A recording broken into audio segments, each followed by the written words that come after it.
Alhamdulillah sudah sampai. Hei, tunggu.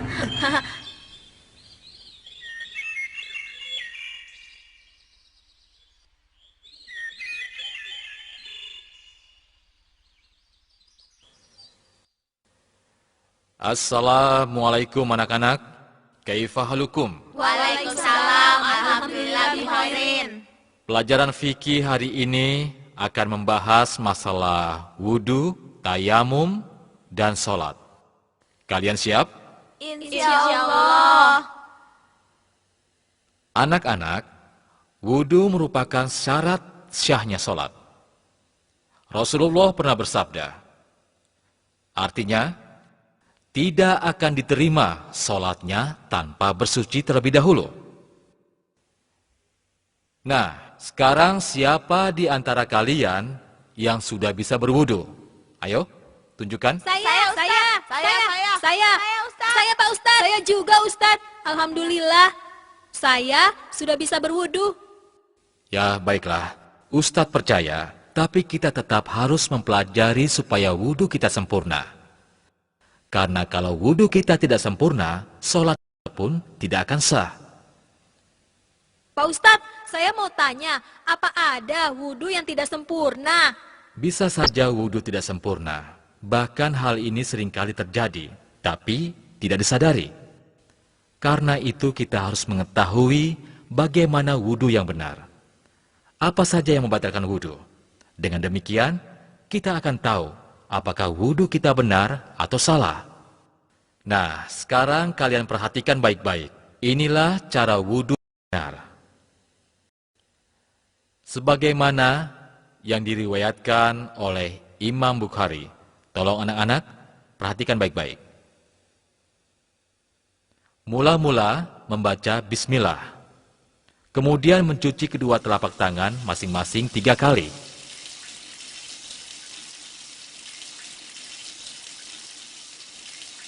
Berikutnya, berkumur-kumur dan memasukkan air ke dalam hidung sebanyak 3 kali. Kemudian mengeluarkannya.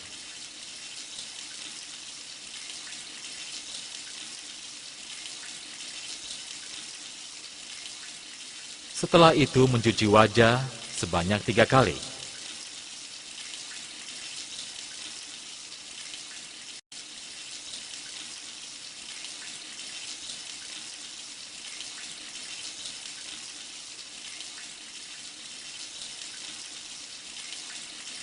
Lalu mencuci tangan kanan sampai siku sebanyak 3 kali.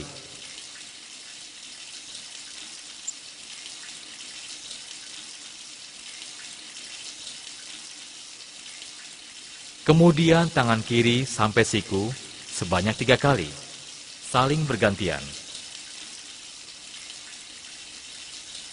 Seterusnya mengusap kepala dan mengusap telinga sebanyak 1 kali.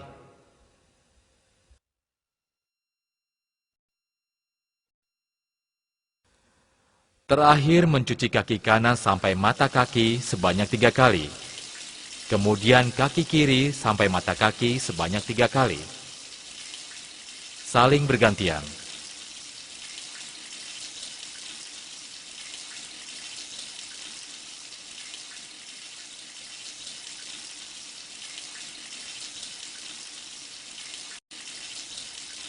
Selesai berwudu, disunahkan membaca doa أشهد أن لا إله إلا الله وحده لا شريك له أشهد أن محمدا عبده ورسوله اللهم اجعلني من التوابين واجعلني من المتطهرين. Nah, apakah kalian semua sudah paham apa yang tadi Ustadz ajarkan? Oh ya Pak Ustadz, bagaimana kalau kita membasuh kaki dulu baru membasuh tangan? Ya, pertanyaan bagus. Hampir saja Ustadz lupa menjelaskannya. Wudu harus dilakukan berurutan. Mula-mula membaca bismillah, kemudian mencuci kedua telapak tangan masing-masing 3 kali.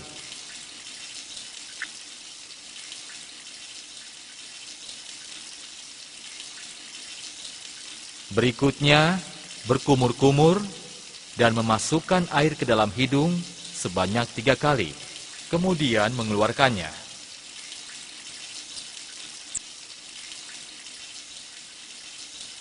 Setelah itu, mencuci wajah sebanyak 3 kali.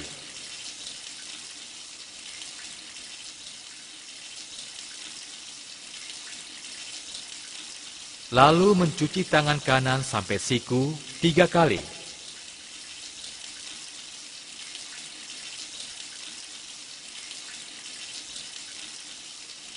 Kemudian tangan kiri sampai siku 3 kali.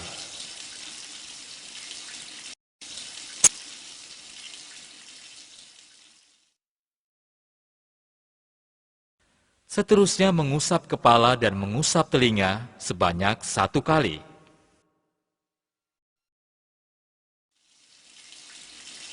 Terakhir mencuci kaki kanan sampai mata kaki 3 kali.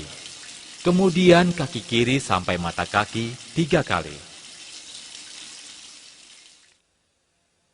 Dan selesai berwudu, disunahkan membaca doa. Pak Ustadz, apakah wudhu kita bisa dikatakan sempurna jika semua urutan wudhu kita lakukan? Tidak mesti, bisa saja wudhu yang telah kita lakukan bisa batal. Itu karena beberapa hal. Kalau begitu Ustadz, apa saja yang bisa membatalkan wudhu? Baiklah, sekarang perhatikan baik-baik. Wudhu yang kita lakukan dengan baik dapat batal akibat beberapa hal. Pertama, karena sesuatu yang keluar dari kemaluan depan dan belakang, baik dari kemaluan maupun dari kotoran. Kedua, tidur lelap.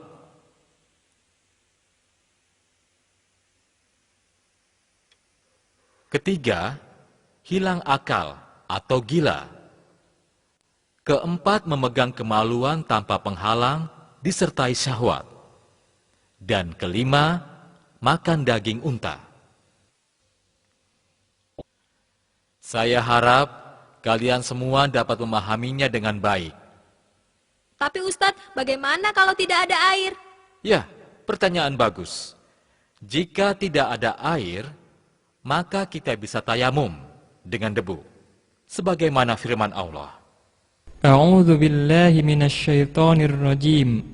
وَإِن كُنتُم مَّرْضَىٰ أَوْ عَلَىٰ سَفَرٍ أَوْ جَاءَ أَحَدٌ مِّنكُم مِّنَ الْغَائِطِ أَوْ لَامَسْتُمُ النِّسَاءَ فَلَمْ تَجِدُوا مَاءً فَتَيَمَّمُوا صَعِيدًا طَيِّبًا فَامْسَحُوا بِوُجُوهِكُمْ وَأَيْدِيكُم مِّنْهُ مَا يُرِيدُ اللَّهُ لِيَجْعَلَ عَلَيْكُم مِّنْ حَرَجٍ وَلَكِنْ يُرِيدُ لِيُطَهِّرَكُمْ وَلِيُتِمَّ نِعْمَتَهُ عَلَيْكُمْ لَعَلَّكُمْ تَشْكُرُونَ. Al-Maidah ayat 6. Sesuai dengan ayat ini, maka kita bisa melakukan tayamum dengan cara menempelkan kedua telapak tangan ke tanah atau permukaan bumi yang berdebu, lalu meniupnya, kemudian mengusap muka dan kedua telapak tangan.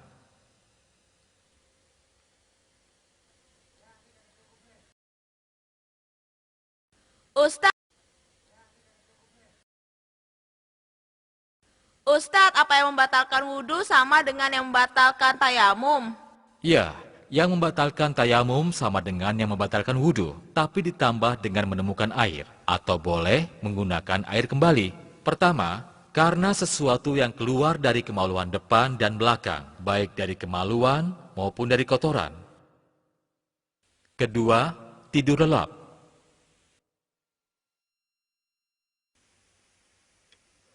Ketiga, hilang akal atau gila. Keempat, memegang kemaluan tanpa penghalang disertai syahwat. Dan kelima, makan daging unta. Ditambah dengan menemukan air. Alhamdulillah, kita telah menyelesaikan pelajaran wudhu dan tayamum. Semoga kalian dapat memahami dan mengamalkan dengan baik, sehingga menjadi anak yang soleh. Insya Allah.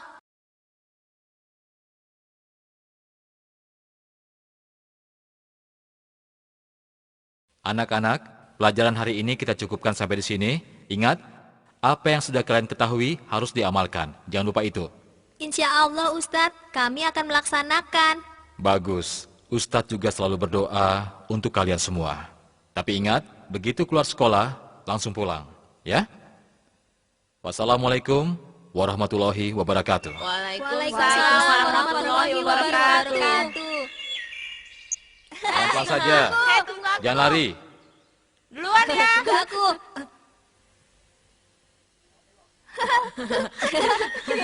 Assalamualaikum Ustadz. Waalaikumsalam. Hati-hati. Jangan berisik. Ayo cepat, kamu aja. Ya, kamu aja. Ayo dong, tadi katanya berani. Ya, keburu lewat deh. Aduh, Ya udah, kalau memang kita mau, kita kejar aja. Ayo. Ustadz, Ustaz, Ustaz, Tunggu. Ustaz, tunggu. Ustaz. tunggu Ustadz. Ustaz. Ustaz, Ustaz. tunggu. Tunggu. Hei, ada apa? Begini Ustadz, kami ini mau belajar tentang sholat. Apakah Ustadz mau mengajarinya? Iya Ustaz, kami ingin sholat, tapi kami belum tahu caranya. Masya Allah. Jadi sampai saat ini, kalian belum pernah sholat. Malu. Iya Ustaz. Kadang-kadang Ustaz, tapi tidak paham. Tidak apa-apa. Yang penting sekarang, kalian bersungguh-sungguh mau sholat. Tidak main-main lagi. Karena ini semua penting untuk kalian. Sungguh Ustaz, saya serius. Iya Ustaz, kami benar-benar serius. Bisa belajar sekarang nggak Ustaz? Insya Allah bisa. Tapi jangan di sini. Bagaimana kalau kita ke taman kota? Karena menurut Ustadz, di sana lebih baik. Setuju Ustadz.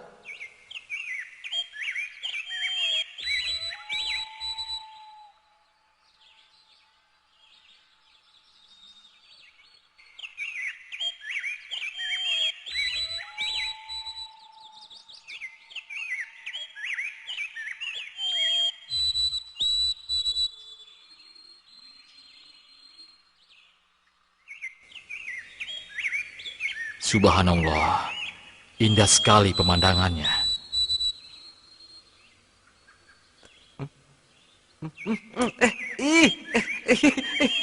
Kenapa sih kamu ini? Berisik saja. Geli tahu? Coba kalau hidungmu yang ditempeli kupu-kupu. Wah, mereka sedang bermain bola Ustadz. Ya, Ayo, Abang. Ustaz. Ya, Oper sini. bagus. Abang. Asik juga ya bermain bola. Bagaimana kalau aku ikut bermain bola? Boleh nggak? Aduh, kamu ini gimana? Tadi katanya kesini mau belajar sholat. Lihat orang main bola, tiba-tiba mau main bola. Belajar sholatnya kapan? Payah. Sebentar saja. Kalian duluan ya. Nanti aku akan menyusulnya. Aku datang. Hadang. Maaf Ustadz ya, teman saya yang satu itu memang begitu. Dia itu memang senang banget sama sepak bola. Biarkan saja, nanti juga akan menyusul kita, ya kan? Ayo, kita cari tempat yang teduh. Di sana saja Ustaz. Iya. Di depan sana. Ada tempat duduknya lagi. Iya, adem ya Ustadz ya. Iya. Ayo kita ke sana. Kayaknya enak nih di sini. Apa aku bilang? Iya.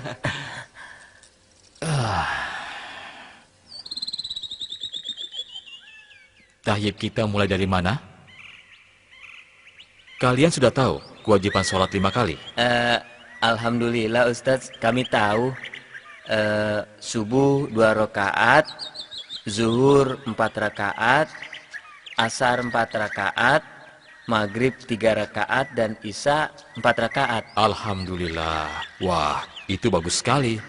Nah, karena kalian telah mengetahui tentang kewajiban sholat 5 waktu, sekarang kita mulai saja dari gerakan sholat. Sekarang, tolong kalian perhatikan baik-baik, ya. Pertama-tama, niat dalam hati untuk sholat yang akan dilaksanakan. Lalu berdiri tegak menghadap kiblat, sebagaimana hadis riwayat Imam Bukhari dan Muslim. Muka menghadap ke tempat sujud. sebagaimana hadis yang diriwayatkan oleh Al-Baihaqi dan Al-Hakim.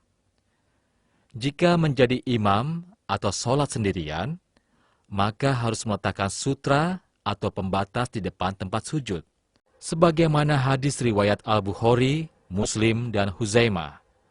Setelah itu melakukan takbiratul ihram dengan cara mengangkat kedua tangan sejajar dengan bahu, sebagaimana hadis riwayat Bukhari dan Nasai, atau sejajar telinga, sebagaimana hadis riwayat Bukhari, Nasai, dan Abu Daud, dengan jari-jari yang tidak digenggamkan, juga tidak direnggangkan, akan tetapi lurus ke atas, sebagaimana hadis riwayat Abu Daud dan Ibnu Huzaimah. Selanjutnya meletakkan tangan kanan di atas tangan kiri, sebagaimana hadis riwayat Muslim dan Abu Daud, atau menggenggam pergelangan tangan kiri. Hal ini didasari oleh hadis riwayat An-Nasai dan Ad-Daruqutni. Kedua tangan itu diletakkan di atas dada, seperti yang dinyatakan oleh sebuah hadis riwayat Ibnu Huzaimah, Abu Daud, dan Ahmad. Kemudian melakukan ruku yang didahului dengan takbir, seperti takbiratul ihram, sebagaimana hadis riwayat Al-Bukhari dan Muslim. Ruku dilakukan dengan cara meratakan punggung, sebagaimana hadis riwayat Ahmad dan Abu Daud, sambil menggenggamkan kedua telapak tangan di atas kedua lutut dengan jari-jari direnggangkan. Kepala tidak ditundukkan atau tidak terlalu menunduk. Memandang lurus ke tempat sujud, penuh tumaninah, sebagaimana hadis riwayat Ibnu Huzaimah. Setelah itu bangkit dari ruku hingga tegak, sambil melakukan takbir seperti takbiratul ihram. Gerakan selanjutnya adalah sujud. Sebelum sujud, terlebih dahulu mengucapkan takbir. Hadis riwayat Bukhari dan Muslim. Dalam hal ini, Rasulullah terkadang mengangkat tangan terlebih dahulu, sebagaimana riwayat Nasai dan Daruqutni, dan kadang-kadang mengucapkan takbir, langsung sujud tanpa mengangkat kedua tangan. Ketika sujud, Rasulullah meletakkan kedua tangan terlebih dahulu sebelum lutut, seperti yang dinyatakan dalam sebuah hadis riwayat Ibnu Huzaimah, Ad-Daruqutni, dan Al-Hakim. Telapak tangan menempel di tempat sujud dalam keadaan terbuka, tidak mengepal, jari-jari rapat, dan menghadap kiblat, serta diletakkan sejajar dengan bahu atau telinga, sebagaimana hadis Abu Daud dan Nasai, dengan sanad yang sahih. Saat sujud, 7 anggota badan, yaitu kening, hidung, kedua telapak tangan, kedua lutut, dan kedua ujung jari-jari kaki menyentuh lantai, sebagaimana hadis riwayat Bukhari dan Muslim. Sementara itu, posisi telapak kaki tegak dengan ujung jari jemari kaki menghadap kiblat, dan kedua tumit dirapatkan, berdasarkan hadis riwayat Ibnu Huzaimah. Kemudian bangkit dari sujud dengan mengucapkan takbir, sesuai hadis riwayat Al-Bukhari dan Muslim. Kemudian duduk, iftiros, dengan bertumpu di atas telapak kaki kiri dan menegakkan telapak kaki kanan, atau dengan cara duduk dengan menegakkan kedua telapak kaki dan merapatkan tumit kedua kaki, serta menghadapkan seluruh jari kaki ke arah kiblat, sebagaimana hadis riwayat Muslim. Sedangkan posisi tangan di atas paha dengan ujung-ujung jari tangan pada lutut, atau meletakkan tangan kanan di atas lutut kanan dan tangan kiri di atas lutut kiri, seolah-olah menggenggamnya. Setelah selesai duduk iftiros, lakukan sujud kedua, seraya bertakbir seperti yang dinyatakan dalam hadis riwayat Bukhari dan Muslim. Kemudian bangkit dari sujud sambil mengucapkan takbir. Hal ini berdasarkan hadis riwayat Muslim dan Al-Bukhari. Lalu duduk sejenak atau disebut duduk istirahat. Setelah itu bangkit untuk melakukan rakaat berikutnya, dengan telapak tangan mengepal, sebagaimana hadis riwayat Al-Baihaqi dengan sanad yang sahih, atau bangkit dengan membuka telapak tangan dan jari-jari menghadap kiblat. Pada rakaat kedua, dilakukan seperti gerakan pada rakaat pertama. Demikian dengan ruku, sujud, duduk iftiros, dan juga sujud kedua. Setelah sujud kedua, pada rakaat kedua, melakukan tasyahud awal dengan cara duduk seperti duduk iftiros. Tangan kiri seperti posisi saat duduk iftiros, dan tangan kanan menggenggam jari kelingking dan jari manis, menautkan jari tengah dengan ibu jari, serta menggerak-gerakkan jari telunjuk, sebagaimana hadis riwayat Abu Daud, Ibnu Hibban dalam sahihnya. Berdasarkan hadis riwayat Muslim dan Ibnu Huzaimah, pada saat tasyahud, telunjuk diacungkan ke kiblat, dan juga mengarahkan pandangan ke telunjuk, sebagaimana hadis riwayat Muslim dan Ibnu Huzaimah. Apabila sholat 4 atau 3 rakaat, seperti sholat zuhur, asar, maghrib, dan isya, maka setelah sujud kedua, pada rakaat terakhir, dilakukan tasyahud akhir dengan cara bertawaruk, yaitu menegakkan telapak kaki kanan dan menempatkan telapak kaki kiri di bawah betis kaki kanan dengan menjadikan lantai sebagai tempat bertumpu. Jika tidak mampu duduk tawaruk, maka boleh menjulurkan jari-jari kaki ke belakang, sebagaimana dinyatakan oleh hadis riwayat Muslim.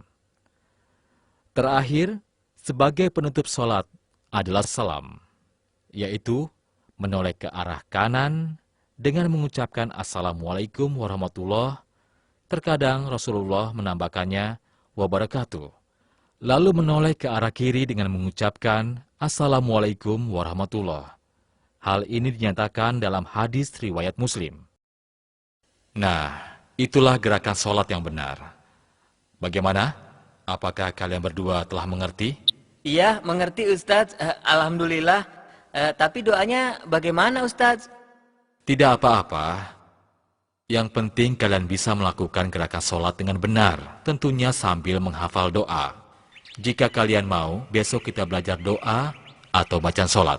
Bagaimana? Oh iya Ustadz, mau. Kalau bisa dua-duanya. Hai adik-adik, ayo istirahat. Oh, rupanya sudah maghrib. Ayo anak-anak, kita siap-siap sholat ya. Kak, rupanya sudah azan ya? Betul. Ayo, siapa yang tahu itu suara azan apa? Azan maghrib. Bagus. Kalau begitu, sebaiknya sekarang kita cepat-cepat sholat. Yuk. Iya, sholat di mana Kak? Di sana kita berjamaah dengan Ustaz. Ustaz, tunggu. Ustaz, tunggu Kita mau ikut Ustaz. sholat. Ustaz. Tunggu Ustaz. Tunggu Ustaz. Iya, kami Kita mau mau ikut sholat. sholat. Iya. Ustadz, kita ngambil air wudhunya di mana? Di depan sana kan ada sungai. Jadi kita akan berwudu di sana.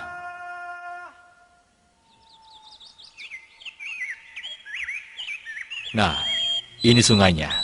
Subhanallah. Jernih sekali. Iya, jernih ya. Alhamdulillahirabbil alamin. Allahu akbar. Allahu Akbar. الحمد لله رب العالمين الرحمن الرحيم مالك يوم الدين إياك نعبد وإياك نستعين اهدنا الصراط المستقيم صراط الذين أنعمت عليهم غير المغضوب عليهم ولا الضالين آمين.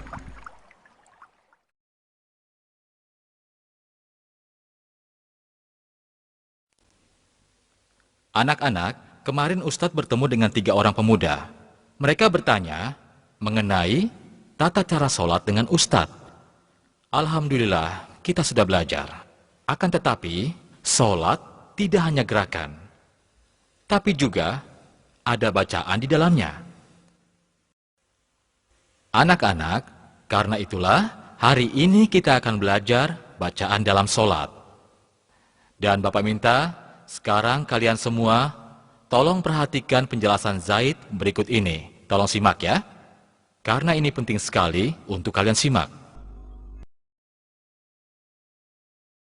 Saat takbir mengucapkan Allahu Akbar. Saat berdiri sedekap membaca doa iftitah.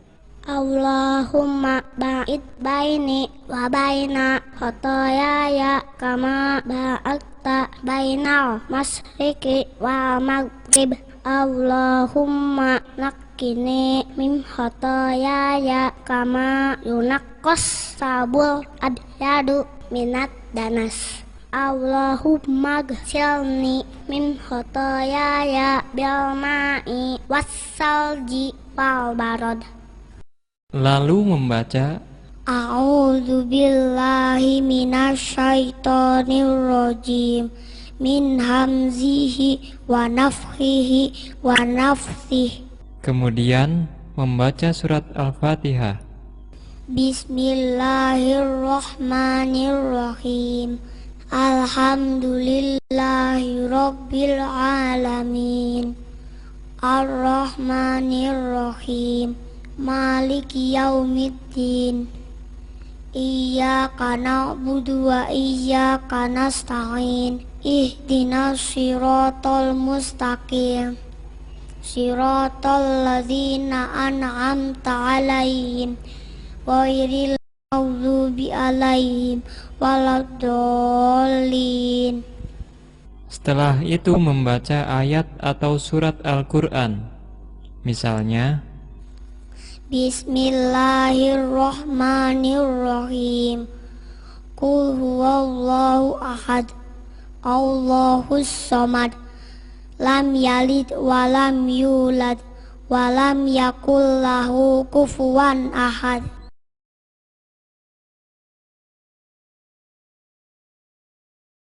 Allahu Akbar. saat ruku membaca Subhana rabbiyal azimi wa bihamdih. Subhana rabbiyal azimi wa bihamdih. Subhana rabbiyal azimi wa bihamdih.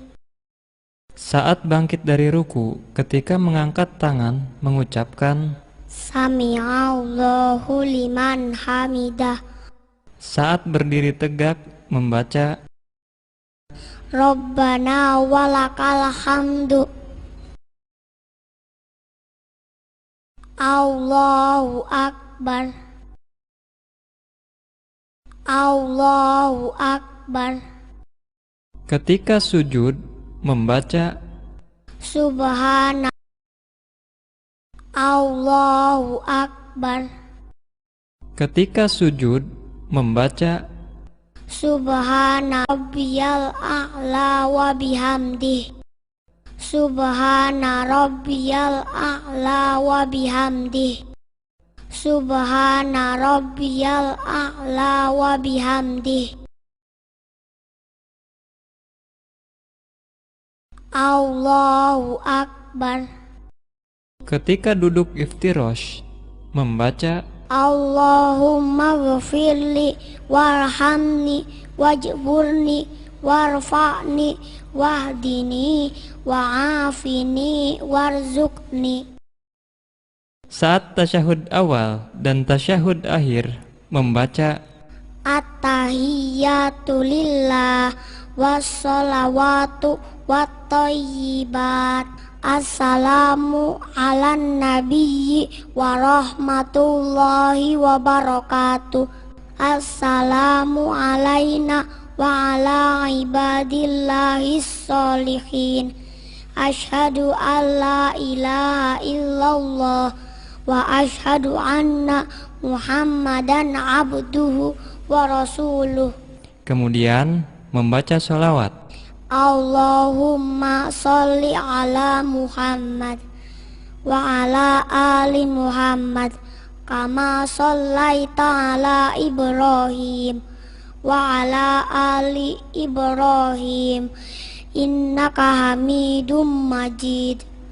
Allahumma barik ala Muhammad wa ala ali Muhammad kama barakta ala Ibrahim wa ala ali Ibrahim innaka hamidum majid.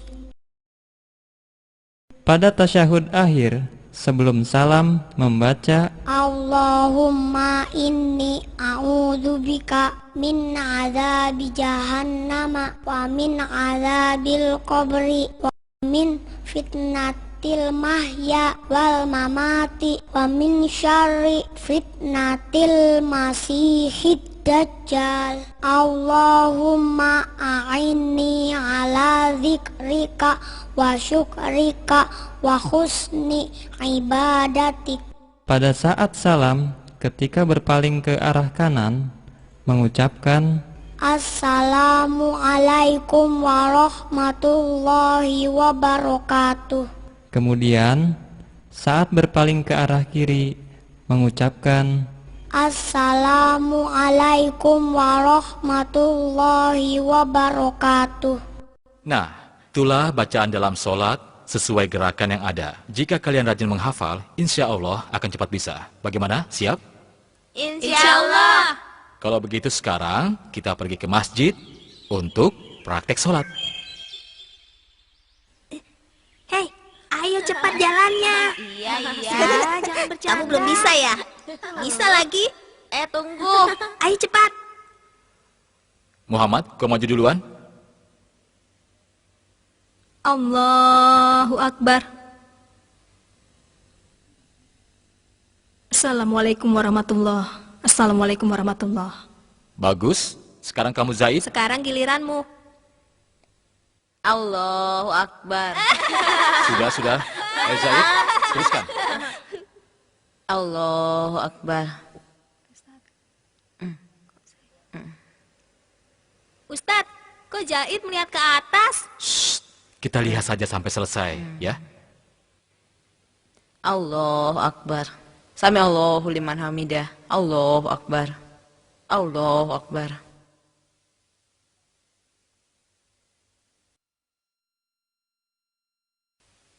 Ustadz, kok begitu? Itu kan salah. Iya, masa rukunya begitu? Ya, kalian benar. Sholat Zaid memang salah. Tapi tidak apa-apa, karena Zaid baru belajar. Dan insya Allah nanti tidak akan salah lagi. Nah, anak-anak, coba sekarang sebutkan kesalahan Zaid. Pertama, takbirnya tidak sempurna. Telapak tangannya tidak menghadap kiblat. Lalu, sidekapnya tidak di dada. Terus pandangannya tidak ke tempat sujud. Rukunya terlalu ke bawah. Terus, sujudnya terlalu rapat antara tangan dan badan. Bahkan kakinya diangkat. Lalu, duduk iftirosnya seperti ekor ikan hiu. Bagus, tapi kalian tidak boleh mengejek Zaid. Karena Zaid masih belajar. Dan lagi pula, kesalahan dalam sholat tidak hanya itu. Ustadz, memangnya masih ada kesalahan lagi? Kesalahan dalam sholat yang dilakukan Zaid? Ya, masih sangat banyak. Dan anehnya, banyak orang yang tidak sadar. Misalnya, saat berdiri, kedua telapak kakinya membuka ke kiri dan ke kanan. Seharusnya, antara tumit dan ujung jarinya lurus ke depan. Tidak boleh membuka terlalu lebar. Ya, seperti ini. Ustadz, saya mau tanya. Kalau waktu takbir, tangannya di atas kepala, bukannya salah? Iya, pertanyaannya bagus sekali. Tolong dengarkan baik-baik ya. Takbir dengan mengangkat tangan terlalu tinggi juga salah. Ya. Demikian juga dengan takbir yang telapak tangannya menghadap ke badan bukan ke kiblat, seharusnya mengangkat kedua tangan sejajar dengan bahu atau telinga dengan tidak merenggangkan atau merapatkan. Contohnya seperti ini. Oh iya Ustadz, apa selain itu masih ada lagi nggak gerakan sholat yang salah? Ya, masih. Misalnya saat sedekap. Banyak orang melakukan dengan meletakkan tangan di perut. Ada juga yang seperti orang kedinginan. Terus ada lagi yang meletakkan tangannya di samping kiri. Semua itu salah. Seharusnya meletakkan kedua tangannya di dada. Seperti ini contohnya. Bagaimana? Sudah jelas? Nah, anak-anak, sekarang siapa yang bisa menunjukkan kesalahan dalam ruku dan sujud? Ayo, siapa yang bisa? Saya Ustadz. Saya tahu kesalahan dalam ruku dan sujud. Ruku yang salah adalah punggungnya ke atas, tidak lurus dengan kepala, atau terlalu ke bawah, dan tangannya tidak memegang lutut. Melihat ke depan. Seharusnya punggung lurus dengan kepala dan melihat tempat sujud.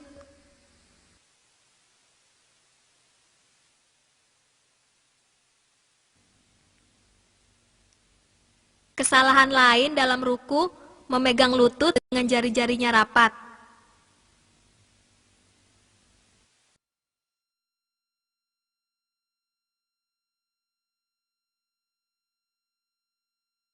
Seharusnya direnggangkan.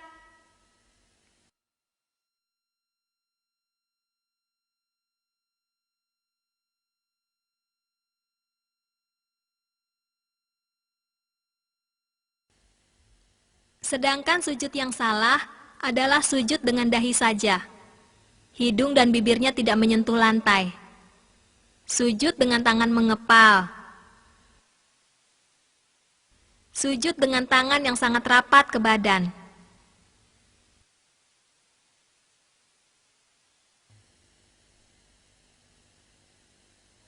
Seharusnya dahi, hidung, lutut, jari kaki, telapak tangan menyentuh lantai dan tidak merenggangkan badan dan tangan. Kesalahan lainnya saat duduk iftirosh menumpuk dua telapak kaki.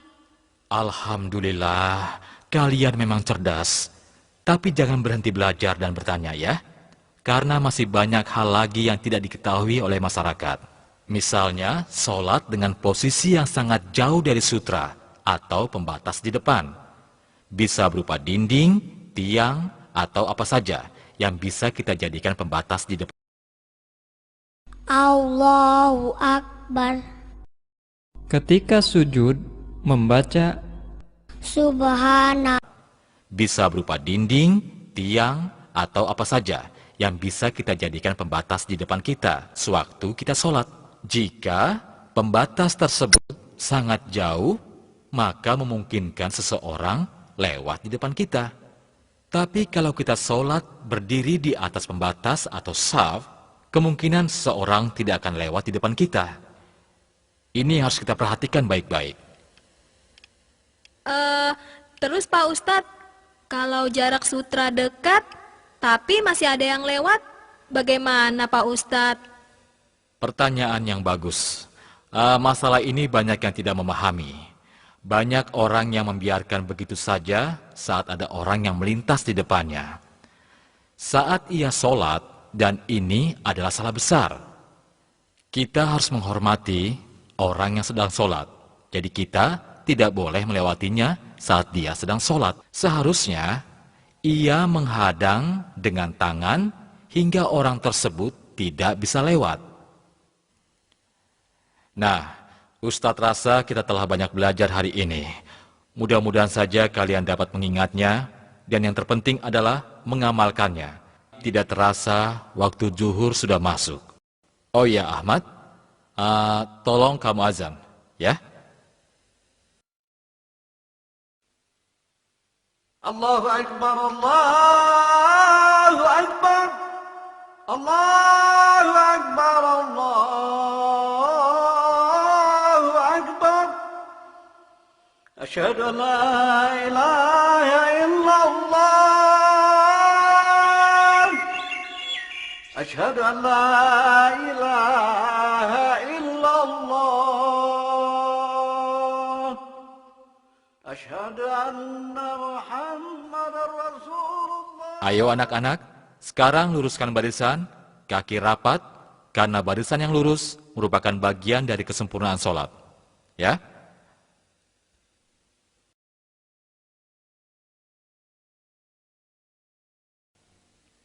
Allahu Akbar. Allahu Akbar. Allahu Akbar. Allahu Akbar.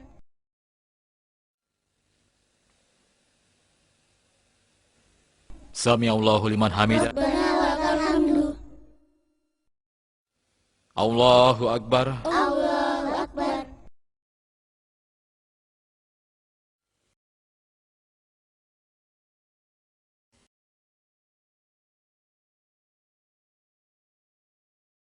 Assalamualaikum warahmatullahi. Assalamualaikum warahmatullahi. Assalamualaikum warahmatullahi. Assalamualaikum warahmatullahi. Allahumma ighfir lil muslimina wal muslimat al-ahya'a minhum wal amwat innaka sami'un qaribun mujibud du'a.